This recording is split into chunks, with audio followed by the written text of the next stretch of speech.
amazing, warm, sunny day here in Edinburgh, and I hope you're really looking forward to the talk we've got in store for you today. In particular, I want to give a big shout out to one of our students called Keiko, who found out the information about this talk through CES's virtual office with this lovely here Akvila, who's based down in London.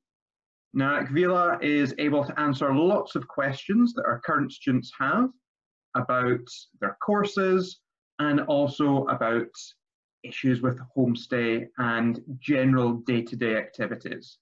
So Akvila runs a virtual office Monday to Friday between 10 and 10:30 and also between 12 and 12:30 every weekday. I've put her Zoom coordinates up here on this presentation, and you can see the password below as well. So if you are one of our current students and you're interested in talking to someone about your chess experience, give Akvila a call. She's always happy to help. But today, you're here for Chess Talk. It's week number 2. We were really excited. In fact, we were delighted by the number of you that took part last week. We got some great questions afterwards. I've been getting lots of emails about your favourite biscuit. And today, we have an even better surprise for you, because you're not going to have to listen to me. Instead, today's Chess Talk, I'm delighted to say, is being presented by our Leeds Principal, a man called Robert Tuck. Now, while I have a Scottish accent, Rob comes from the north of England, so he might be slightly more difficult to understand, or then again, he might be much easier. So I've got my cup of coffee, I've got my biscuit, and we're going to go and listen to Rob's chess talk. The chat window is open, so if you've got any questions, please feel free to type them in, and we'll try and answer some of them at the end today. So without further ado, let me introduce you to Rob. Hi, my name's Robert, and welcome to CES Talk. Today I'm going to be talking about pubs, pub etiquette and beer. I often go to pubs with my students, and I'm always amazed to discover that many of them do not know how pubs work, how to order a drink, or indeed don't know anything about the different types of beer on offer. So today I'm going to walk you through just a few things about pubs, pub etiquette and the history of beer. This is by no means a comprehensive guide, but I hope that it gives you enough information so that you, students, are more confident next time you go into a pub. Beware, there will be some bad jokes coming as well. So without further ado, let's start, shall we? Pubs and beer.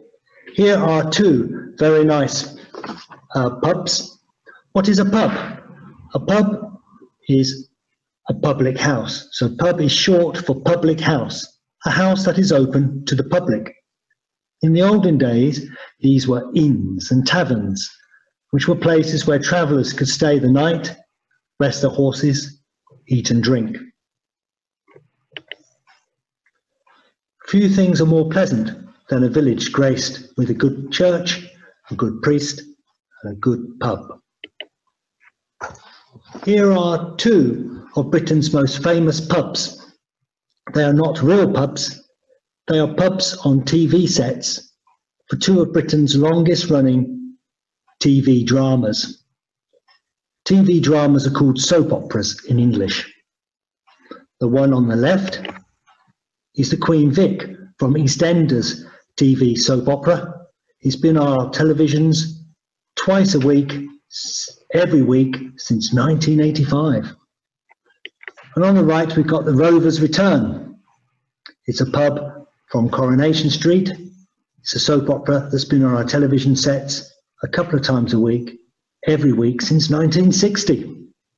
So these pubs are the hubs of their local community, and this is where a lot of the drama happens.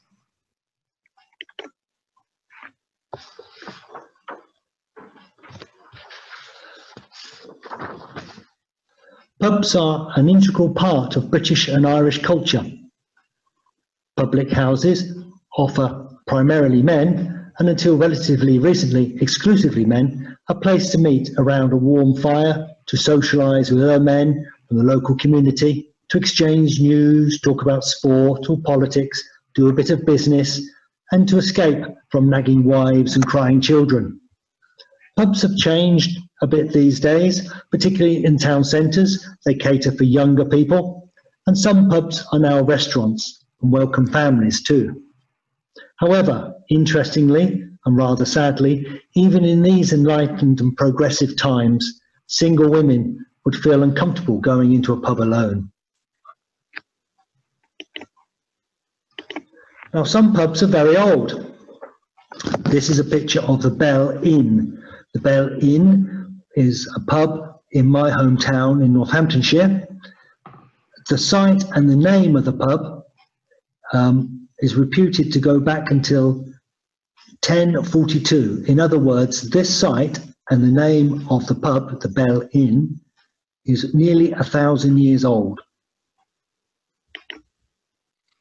Red Lion is the most common name for a pub in England, and many pubs have a royal connection in the name.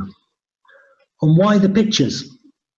Well, because hundreds of years ago, people couldn't read or write, so the picture could help them find their way to the pub. Of course, it didn't help them getting home afterwards. And we have some famous, there's the Elephant and Castle, a famous pub in London. And you have some ingenious names. There is a pub very famous in Leeds, very popular in Leeds for students, that is artfully called the Library.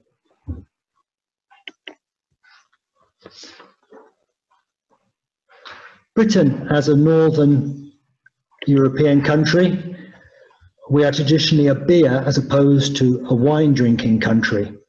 Indeed, hundreds of years ago, beer was a staple food like bread. Everyone drank beer day in, day out, even children. It was generally not very alcoholic, and it provided significant calorie intake, and most importantly, it was cleaner than the water. It probably also helped common people get through their fairly miserable days. Beer was the nation's first drink, way before wine or spirits, before coffee or tea. Beer was seen as wholesome and healthy. Just look at this picture of Beer Street, drawn by the great satirical 18th century cartoonist Hogarth. It is a scene of relative prosperity, gaiety, and industry. Compare this with Gin Lane, on the other hand, which shows the ruinous desperation of gin drinkers.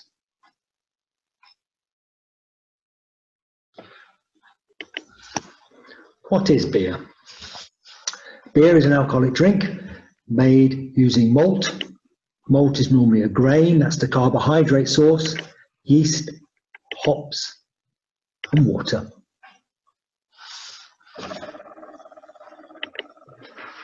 We've been growing grains and making beer in Northern Europe for millennia. However, it was the monks in the Middle Ages that took it to another level. Monks started by brewing ale. Ale is a simple beer that traditionally didn't have hops. In the 15th century, an unhopped beer would have been known as an ale, while the use of hops would make the drink a beer. Hopped beer was imported to England from the Netherlands in the 1400s, and hops were planted in Kent in 1428. At the time, ale and beer brewing was carried out separately. No brewer was allowed to produce both. Uh-oh, bad joke alert. A Roman walks into a bar, sticks 2 fingers up to the barman and says, 5 beers, please. Please, just a reminder, boys and girls, don't do the 2-finger salute in England. That is very rude. Just time for another joke. A ghost walks into the bar and the barman says, sorry, we don't serve spirits. So, what sort of beers are there? Well, bitter. Bitter is my favourite sort of beer. It's a pale ale, it's smooth, and importantly, it's not artificially carbonated. It's not very fizzy. It doesn't have a lot of bubbles. It used to be served like all beers at room temperature, and I remember as a young man drinking bitter at room temperature. These days it is refrigerated. In Scotland, a bitter is called heavy. Got brown ale. Ales traditionally didn't have hops, but that distinction now isn't always true. It's a style of beer. It's a darker beer. Newcastle brown ale is quite famous. It's kind of hoppy these days. Stout. Stout is a very dark beer. It was first made in the late 1600s. It was basically known as a strong beer. These days, a stout equates to a black beer. And finally, lager. Lager is a 20th century invention. It is normally a light colour, and it's very gassy. It has lots of bubbles, and it is served very cold. For me, they all taste the same though. When you come to Britain and Ireland to study, don't drink this stuff. What you drink at home. Be adventurous and try a traditional beer or ale. All lagers taste the same. Like many new things though, bitters and ales are an acquired taste. However, it's well worth acquiring it. Oh, that's not me, by the way. Yes, it is true. English football fans have a bad reputation abroad. Beer and football go together in most cultures. Beer animates, whilst wine sedates. I can't imagine wine-fueled hooligans. Can you? The word hooligan is synonymous with aggressive crowds of drunken football fans. It actually comes from the name of a large family, an Irish family, I believe, that used to terrorise the East End of London. The police used to say, "Oh no, not the hooligans again." That's where the word comes from. Interestingly, but not surprisingly, you can't find any Mr. Hooligan anymore in the telephone book. Anyway, binge drinking. What is binge drinking? Binge drinking is a problem in the UK. We tend to drink nothing from Monday to Friday and then make up for it at the weekend. This is called binge drinking. It often causes riotous and antisocial behaviour. Until about 20 years ago, pubs had to close at 11 o'clock at night. The barman would ring the bell and shout, "Last orders!" and people would run to the bar and order the next few rounds. Although pubs would be empty at 11:30, drinkers were by that time very drunk, and unruly behaviour would often follow.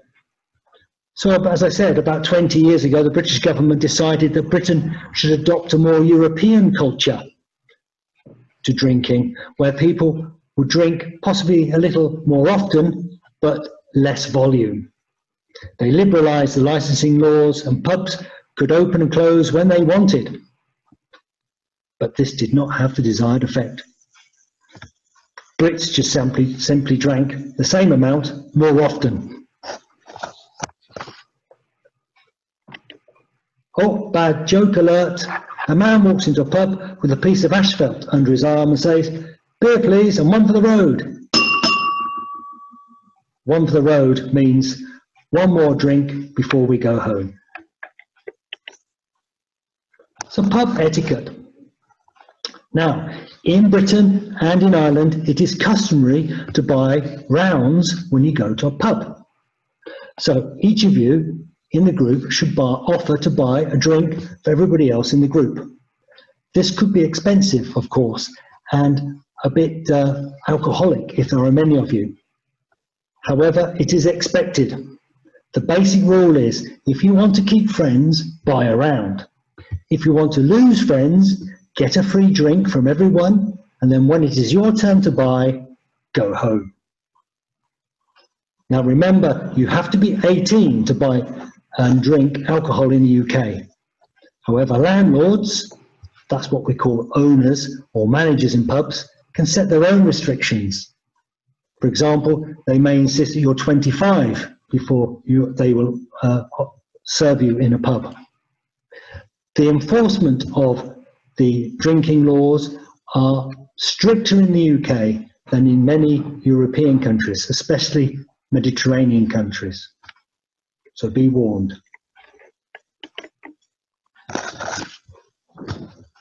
Now, you can buy beer in pubs in two main measures, a half pint or a pint. Now, a pint, that is the British Imperial pint, is 568 millilitres. A British half pint is, well, half of that. Watch out for an American pint, though. That is 20% smaller, at 473 millilitres. What tricksters! This is quite common. American and British variations of English have the same words but different meanings. For example, if you are pissed, in American it means you're angry. However, in the UK it means you are drunk. Oh, there are lots of other expressions that I shouldn't teach you, so I won't. Anyway, where was I? Oh yes. So you have decided your measure, a pint or a half pint. Then you have to go to the bar. Don't sit at a table and wait to be served. You also have to pay immediately after you've ordered the drink at the bar. Top tip, let ladies and scary guys order before you. These days, you are likely to get beer in one of three types of glasses. The Imperial pint glass, or in a rather continental and effete chalice glass or Pilsner glass. If you order a lager, I'll forgive you, and you will likely get it in a Pilsner glass. The old man's favourite, the dimpled pint glass, has gone out of fashion in recent years, possibly because the fashion died with the old men. Talking about the olden days, you will never get served in a glass-bottom pewter tankard. These were popular in the 15th, 16th, 17th and 18th centuries. They had a glass bottom. Why on earth would you have a glass bottom in a pewter tankard? So that you can keep an eye on your friends when you're drinking. Now, polite expressions about being drunk. So, sober is the default level for most people.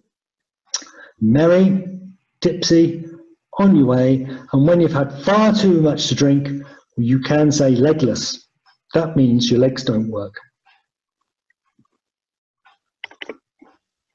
Uh-oh, bad joke alert. A drunken sailor walks into a bar and then a table and then a chair. Why a drunken sailor? Why not a drunk sailor? Well, let's look at the grammar. We all know the present, drink. The past, drank. The past participle, drunk. Drink, drank, drunk. We all know that, don't we? The past participle is often an adjective. However, a couple of hundred years ago, it was this: drink, drank, drunken. But its drunken has fallen out of usage in recent years.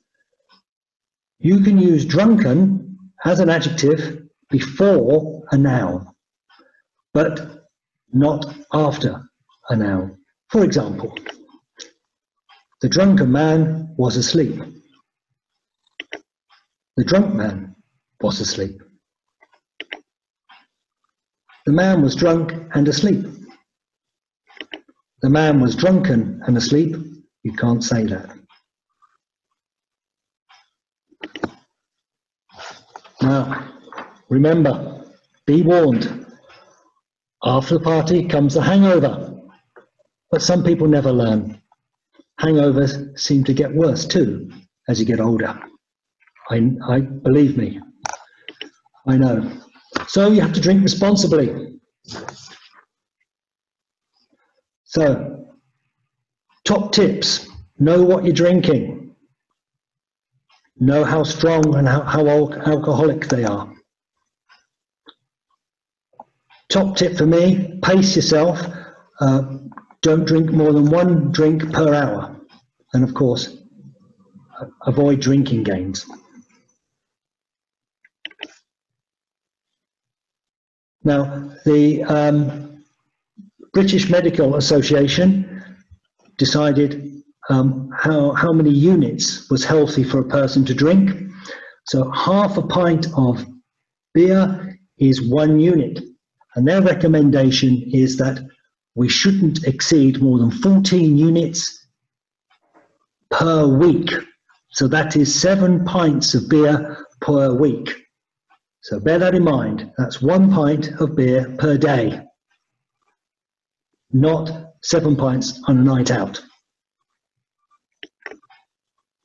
Coming to, oh, bad joke alert.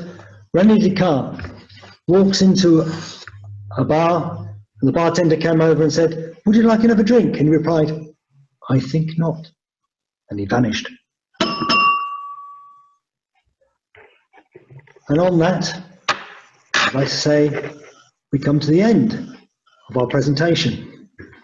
I hope you enjoyed it. Drink responsibly, and cheers.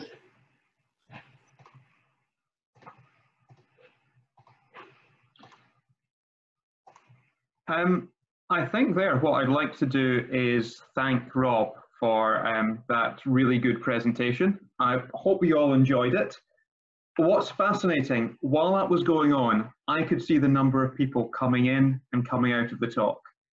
The grammar focus, we lost 10 people, but the jokes, we gained people. So what was your favourite of Rob's dad jokes? Why don't you let us know what your favourite joke as well? We'd love to hear them.